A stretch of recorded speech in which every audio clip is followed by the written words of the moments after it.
Bidhannagar police has arrested a person with an allegation to provide a fake money guarantee certificate of a bank for their personal benefit to a business organization. August মাসের 4 তারিখ Godrej advocate limitation ম্যানেজারের বিমলেন্দু পান্ডা, সঞ্জীব শাহ ও সৌরভ বিশ্বাসের বিরুদ্ধে একটি লিখিত অভিযোগ পান। অভিযোগ, গোদরেজ অ্যাডভোকেট লিমিটেশনকে প্রতারণা করে কোটি টাকার ভুয়ো ব্যাংক গ্যারেন্টি সার্টিফিকেট জমা দিয়েছিল দুই ব্যক্তি, সঞ্জীব শাহ ও সৌরভ বিশ্বাস।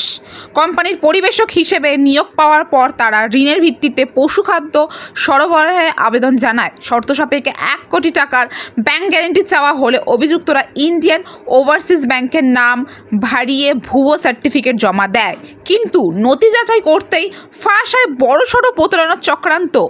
ইন্ডিয়ান ওভারসিজ ব্যাংক স্পষ্ট জানিয়ে দেয় তাদের পক্ষ থেকে কোনো গ্যারান্টি জারি করা হয়নি। সঙ্গে সঙ্গে এই ব্যাংকের তরফে লিখিত অভিযোগ দায়ের করা হয় থানায়।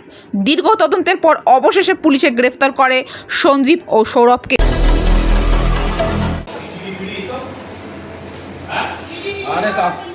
কাগজ রেডি হয়েছে নাকি?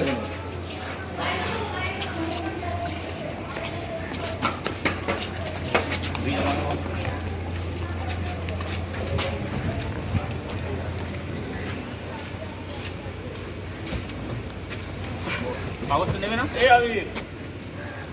এই সঞ্জীব, এদিকে তাকাও।